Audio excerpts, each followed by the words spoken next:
Thank you for joining me. This is Elizabeth Edwards, singer, songwriter, and person in long term recovery. And I am talking today about the 5 patterns of codependency, which are denial, compliance, avoidance, control, and low self esteem. And today we're doing a deep dive on low self esteem, which is really my favorite. It's my favorite way to bring this all back around. So I've made a video. If you haven't seen the videos already, go back and check out the other videos in this series or podcasts in this series. I publish in both podcast and video. And the low self-esteem is kind of the catch-all self-feeding feedback loop of all the other patterns that keep us stuck in this really low vibrational pattern of energy, okay, and relationship. And it just keeps us stuck in the muck, right? So let's talk about why that is and how that is and what we can do about it. Most importantly, want to give you some thoughts, maybe some new ideas, and some ways of moving through that, moving past that. So it's kind of like a chicken egg thing, right? Did low self-esteem happen because of the other codependent patterns, or is it part of the codependency? It's the thing that ties it back around is so it's part of it no matter which way it goes. Doesn't actually matter if it caused it or keeps it going. It's part of the process, part of the patterns, part of the cycle. So what I'm talking about when I say low self-esteem is basically low self-worth. Like I don't value myself. I have a skewed vision of interpretation, understanding of who I am as a human being. And I just don't have this sense of value. I value other people much more than myself.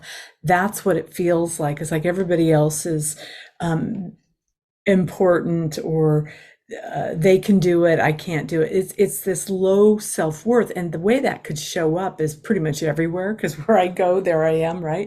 So there's 2 ways that this pattern can really show itself. One is like just visibly, like I'm not worthy, I can't do this. It's a lack of confidence, as I can't put myself out there. You may be like the most talented person in the world at something, but it's just like you can't you just don't think you can't see your own value. You literally just can't see what you have to contribute from yourself as just as a being. In fact, a lot of times people who have this pattern going on, they become human doing instead of human being, and they have terrible fear of rejection and abandonment. They have a hard time trusting their own decision making. It's this kind of a thing that's going on, is where we're just really devaluing ourselves, and we do not see ourselves in the way that even maybe other people see us. Other people might say, "Whoa, you're amazing," and you never feel the compliment. You can just never let that come all the way in. That's low self-esteem. And a lot of times people will say, well, what do you do about low self-esteem? Well, esteemable acts. Yes, and, okay, yes, and. Yeah, esteemable acts will help you build self-esteem. But if you're underlying, I'm not worthy, is what's running this show, you'll exhaust yourself with esteemable acts and still never really get down to that. So that feeling of unworthiness is at the root cause of this low self-esteem. You're moving through it when you can start to actually really value yourself. It's almost like it's the result of cleaning up the other patterns. So it's like when you take the gas away from fueling low self-esteem with all the other patterns. See, because when we are in denial and we won't even acknowledge our own needs, our thoughts, our feelings, and we're just deferring and postponing and detaching from ourselves, that's saying I'm not valuable enough to hang out with, basically. I'm not valuable enough to even acknowledge myself, and my feelings don't matter. It's I got to focus on everybody else. And when we're overly compliant and we're constantly using our words to betray ourselves, that definitely adds to low self-esteem. When we're avoiding things we know we need to take care of, that makes us feel really bad about ourselves. Like, God, I know I need to do this. I just can't make myself do it. That makes us feel bad about ourselves because we're not standing up for ourselves. We're not valuable enough in our own mind to go say, hey, I got something to say and I need to push you back or whatever needs to happen. Assertiveness. I'm not able to be assertive because I don't feel like I'm valuable enough. It's really unconscious. And yet it probably shows up around money, your relation. It shows up everywhere. Self-worth, direct line to net worth. Self-worth, direct line to relationships. How I treat me, how I value me. I'm giving a message. I'm telling the world if I'm valuable or not on an unconscious level, and they will mirror back to you. So what do you do about it, right? How do we get in touch with this? Well, the first thing we do is we work on the other patterns. This will naturally come up as we start to tell ourselves the truth, allow ourselves to see, work at seeing, get help for other people and open up and let people help us see. Learn to put language to use to say, you know what, I'm going to say yes when I mean yes and no when I mean no. And I might be really, really bad at this in the beginning. And I'm going to give myself that grace to try this, to work at this, to become good at this. Language around, I'm a big, songwriter, right? Language is my friend. It's my paint. I always say my songs, my melodies are my canvas and my lyrics are my paint. Well, in life, powerful language. Language is very powerful. When we learn to use language to help us, literally help us honor ourselves in all of our speech, that's when you start to really get an understanding of what it's like to really value yourself. When we start to dismantle the other codependent patterns of behavior, the controlling myself instead of trying to control others, you have way more time to work on yourself and say, you know what, I'm going to step myself up a little bit. I'm going to take better care of myself. I'm going to focus on me and I'm going to work on having faith that they're going to take care of themselves. And I'm going to work on my own anxiety around them not taking care of themselves. I'm going to do self-esteemable action, but I'm also, when I get it wrong is my biggest opportunity. When I make the biggest mistakes in my life, when I really mess up in my life, that's my biggest opportunity for self-love. It's called self-compassion. Self-compassion is giving myself grace to be human, right? You're worthy of grace, your own. You'd give your best friend grace. You'd say, you know what, you made a mistake. You're human, right? In codependency, it's really hard to do that. When you start to be able to love yourself, when you've really, made big mistakes or hurt somebody's feelings or, made financial errors or whatever life throws at you, instead of being really hard on yourself, you can have, oh, wow, I deserve to be a human being and make a mistake. It doesn't mean I am a mistake. Low self-worth and shame are like, right, they're twins. They're like cut together. When I can love myself for being imperfect, when I can laugh at myself for putting it out there and it not landing right and go, but that didn't work. It doesn't have to define me. The freedom of being able to do that is the freedom that allows me to write a song and put it on the internet and have people have their opinion, right? Because it wasn't ever about them. It's about me putting it out there. It's about them when they're listening to it, right? So if you got something inside of you and your self-esteem is so low, it's never going to come out. You're robbing the world of you because you think you've got to be perfect to be worthy. No, you don't. There's no perfect people on this planet. You just have to be you. And part of being you is being you when you're messing up and being you when you're getting it right.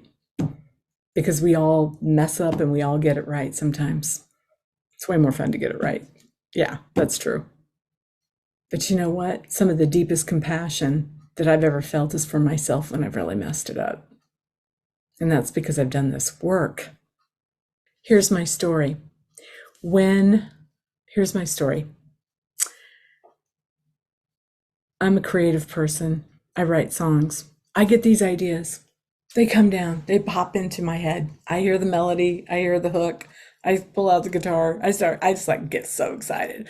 And the better the song, the better the idea, the more excited I get. And I just invest my time into crafting that song. I love creating music, love it. I've loved it since I was 13 years old. I've been doing it my whole life. And there's nothing more exciting to me in all of the music field. Singing on stages, making records, all of that's fun and great, and I love it. But getting that song, that essence of that song is so powerful and so beautiful that I fall in love with that song, that creative idea. And then I take that song into a studio and I record it, and I take it out on the road and I sing it for people who they can add that to their soundtrack in life. And that song ends up having a life of its own. And the reason I tell you all of this is because I think that's exactly how our higher power, source energy, sees us. Source had an idea, and that idea was you. And she, whatever, for lack of a better word, loved his idea so much that he decided to invest all that energy in creating you. And that's self-esteem. When you understand who you really are. Yeah. And yes, you can make mistakes. It keeps you interesting. And it's really hard to like people when they're perfect all the time. Just you know what I'm saying? So, you don't have to be perfect to have self-esteem. You just have to be human and know that God had a great idea. That was you. So if you've enjoyed this video series, please send this playlist to anyone you think it might inspire or help. There's resources on my givingvoicetorecovery.com page. There is all kinds of information there that can help get the support that you need for codependency. Don't try to go it alone. It's a really tough road by yourself. You deserve support. You deserve love. You deserve a community of people, and there's lots of ways to get it. There's not a one size fits all. There's many roads to recovery. That goes for the addiction side of things and also for the codependent patterns of behavior. There's more work that can be found. One of my favorite authors, and I'll put the link in the book. I haven't asked her permission to put the book out there, but the work from PMLity is where I believe a lot of this comes from, and through some of the 12-step organizations. That's all at my website. Get the help that you need and support, and please leave a comment and subscribe to my channel if you appreciate this work. It helps me grow my channel and reach more people. The algorithms love it when we get feedback and engagement. So thank you for joining me on this little journey. And if you haven't watched the other videos, there's an introduction to codependency, what it is and how to recognize it, and then the 5 patterns: denial, compliance, control, avoidance, and low self-esteem. You deserve to have a beautiful, recovered life. Recovery is, we can and do recover. We can and we do recover. So thank you again for joining me. This is Elizabeth Edwards with Giving Voice to Recovery and singer-songwriter. You can find my music under Elizabeth E. Music. Yeah, go to my website, check it out. Love you. Send me a little note. Let me know how you're growing. Take care. Welcome to Giving Voice to Recovery, where transformation meets inspiration. Our exclusive Metamorphosis design gracefully adorns our totes, t-shirts, and the Power to Change journal. Each piece is a symbol of the transformative journey towards recovery and self-discovery. Visit givingvoicetorecovery.net today and explore our Metamorphosis collection.